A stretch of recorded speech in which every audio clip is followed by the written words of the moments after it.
third top FTX executive pleads guilty in fraud investigation. FTX co-founder Nishad Singh pleads guilty to fraud charges. FTX engineering chief Nishad Singh pleads guilty to criminal charges. And here's some more of the details here. Nishad Singh, 27, FTX founder, who went on to serve as its director of engineering, pleaded guilty to charges of wire fraud, commodities fraud, securities fraud, money laundering, and campaign finance violations. The plea requires him to work with federal prosecutors as they pursue the billion-dollar fraud case against Mr. Bankman-Fried. A quote coming in from the government: today's guilty plea underscores once again that crimes at FTX were vast in scope and consequence. This is attorney Damian Williams, again from the government. They rocked our financial markets with multi-billion-dollar fraud, and they corrupted our politics with tens of millions of dollars in illegal straw campaign contributions. These crimes demand swift and certain justice, and that is exactly what we are seeking in the Southern District of New York. Guys, this has just been a wild story, and as you guys know, we got in a heated argument with someone connected over the FTX pumpers, and I just want to share some thoughts on these things and get your thoughts as well.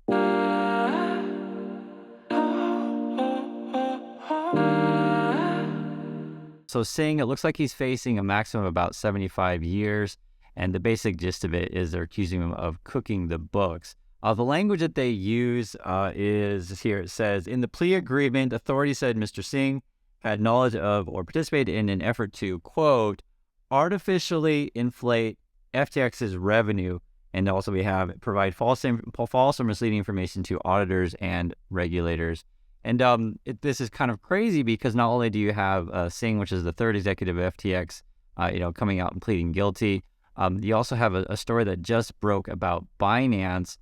This particular one is saying that, you can read the headline, so this is coming from Forbes. This is the one that everyone is sort of reiterating from. Is Binance's asset shuffling eerily similar to maneuvers by FTX? It's just the basic idea. Are you stealing from customers or not? And are you moving money around, this kind of thing? And are you lying on your books? They over at Forbes, they even put like this huge chart of like where the money is going. So if I had to bet, right, and I don't know because I'm not there, but if I had to bet, I would say Binance could be in some real trouble. And if you guys remember this, Binance was said, hey, we want to prove to everyone that our books are good. And, the problem was this had no accounting firm wanted to sign off on that. So I'm laughing because it's like, it's going to be very, very difficult if even the accountants are like, I don't want to touch it. So we'll keep following this. And, sort of why we got in a fight over this. If you guys know, the Spencer Koenig guy got in a fight over this. And I want to play a clip for you first so to show you what his personal stake is in this. Although if they want to pay me Drake money, yeah, I'm willing to do a lot of things for $100 million. Grant, would you ever take a steak sponsorship? Oh man, someone asked me this What's before. your price? I feel like everyone has a price. $100 million a year? I don't know, because it has to be a point where it's so high that I would be irresponsible for saying no to it. And if you completed the sponsorship, let's say a year later, and your audience turned on you, would you be comfortable with the money and the pushback? Part of me if all feels 4 like, million DM'd you on Instagram and said, we hate you because of this. I don't know, because I feel like part of my audience understands the financial aspect of it, and I feel like they would be like, yo, Graham, you're an idiot if you say no to this. Like, we get it. I'm hoping that would be the response. But the thing is, too, it's like, I don't have anything against gambling. I mean, I don't have any qualms against it. I find it fun, $100. It's also weird how every now and then, yeah. How we can box ourselves in and the audience will treat you differently. Like if I promoted gambling, my YouTube game is over. So I guys hope you understand why the people over at, say, Creators Agency or any of these people that I call out regarding FTX really hate me. Frankly, because I just show you the facts. Like, that is more damaging than me just making up random stuff, right? I just literally show you their words. Now, before we get to part 2, I have to give a quick shout out for today's sponsor. It's FTX US. You've probably heard of them before. They're very popular as a very large crypto exchange. They have millions of users on it, trading crypto. That's not my thing. I don't know how to do analysis on these things. I think they're speculative and very volatile. It's just not for me. One of the largest U.S. regulated cryptocurrency exchanges in the world, trusted by millions of users to buy, sell, track, and trade both crypto and NFTs. They've been the ones that are going out, investing in and buying other crypto exchanges that are struggling. So they've been growing very quickly. They bought a chunk of Robinhood. They bought a chunk of BlockFi. I have to decide if I want to do more. but know that if I'm doing more, it's just a cash grab. Because I got 10 days to make these videos. But hey, I'm going to be transparent about it. Hey, it's a lot of money. It's like, you know, a couple $1,000 a video. And for 30 seconds, read, whatever. I love the game of money in climbing that wealth pyramid and things like that. I think it's fun. And this is a red flag that everybody should be paying attention to. I'll explain in just a moment, right after I mention that if you want to take advantage of buying the crypto dip, check out our sponsor today, FTX. To learn more all about the FTX trading platform and their trading apps.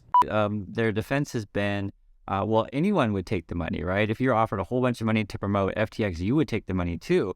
And it's simply not true. And when you come out and say that, they get really, really angry because from their point of view, anyone would take the money. And moreover, if you pump something that's bad and then your customers get hurt, right? So your fans get hurt, you hope that your fans would forgive you because it was just so much money. And part of the problem also too is I want to be fair with you guys. Let's say you enter into a business relationship and at the beginning it might seem really good, or you enter to, for example, a romantic relationship and in the beginning it might seem really good. What happens after say a month or so, you realize, oh my God, we made an awful mistake. We got to get out of this. Some people will decide, you know what? I'm going to get out because I realize I made a mistake. I'm going to tell everyone it's a mistake. And we're cutting ties. Some people make that decision, right? I think that would be a wise decision. That's my opinion. I want you guys to learn from this. Other people, which would be like the creator agency people and Graham Stephan or Andrei Zik in particular, these kind of people will say, well, yeah, I hear the news that maybe this crypto and NFT stuff isn't so great, but you know, every time I make a video, they pay me, you know, $3,000, whatever, something like that.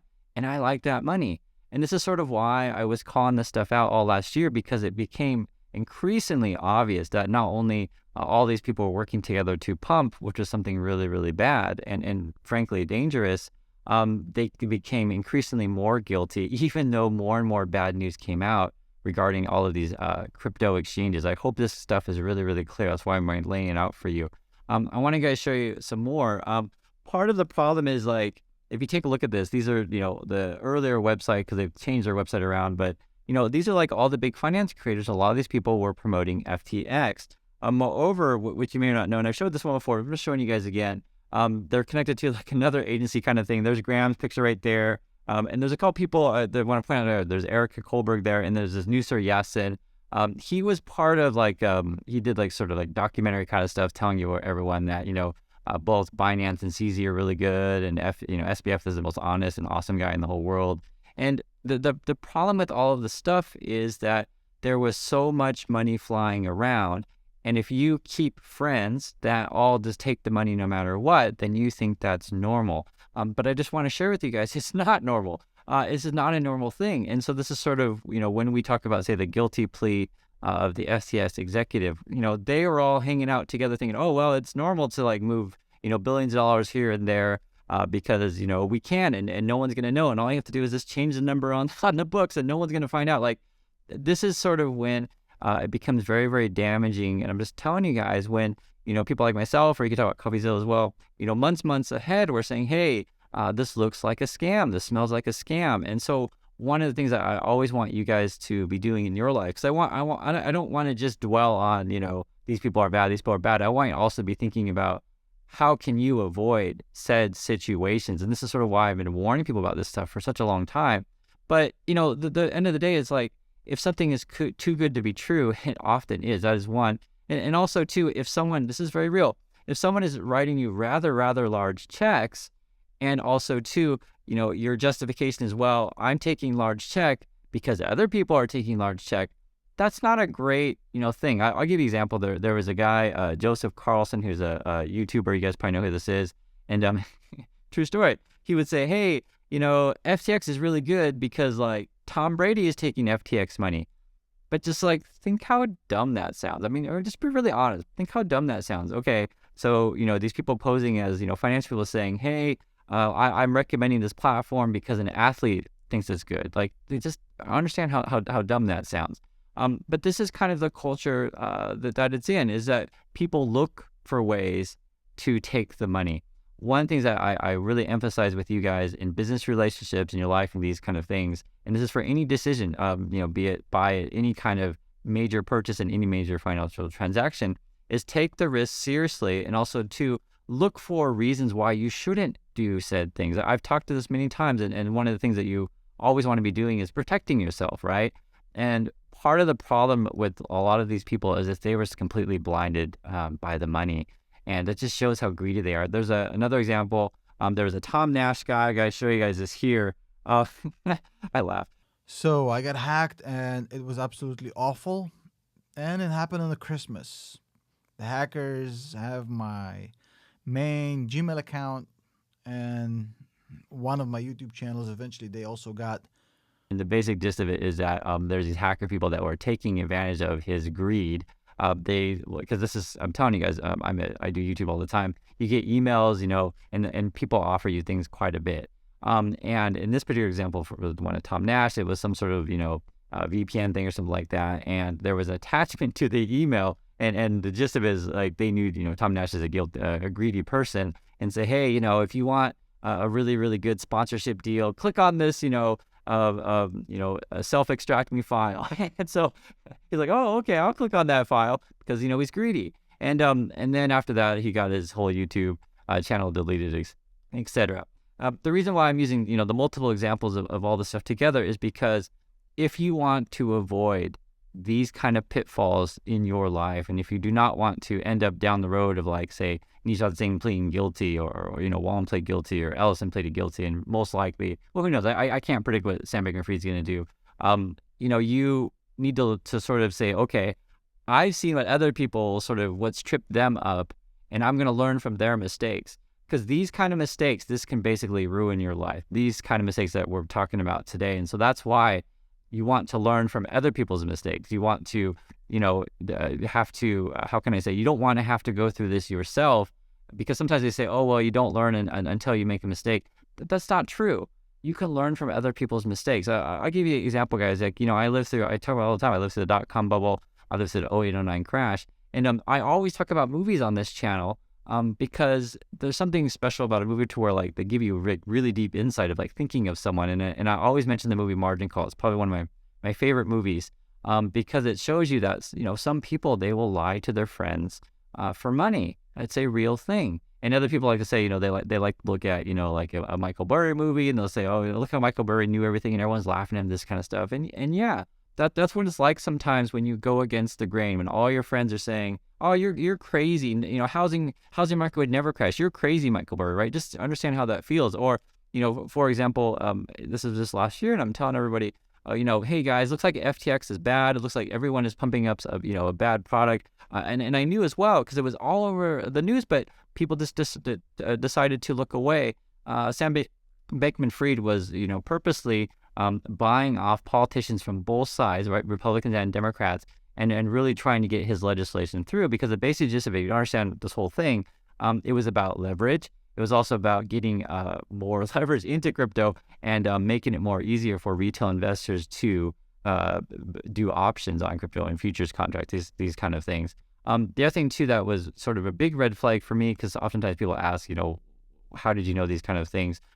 The first thing that I discovered when I looked up FTX after I seen all of the YouTubers pumping this thing was that it was in the Bahamas, and it was just really, really shady because down there, the regulations are going to be very, very different. And this is, certainly why Sam Bankman-Fried and them are setting up shop in another place, right? They're trying to essentially hide from regulators, these sort of things. So I hope you understand the message of these kind of things. I don't want to necessarily say over and over again, hey, these are bad, bad, bad, bad, bad, because a lot of times people focus too much on that. I want you to think about, okay, these are the things that can happen to you. These are the pitfalls that you can fall for.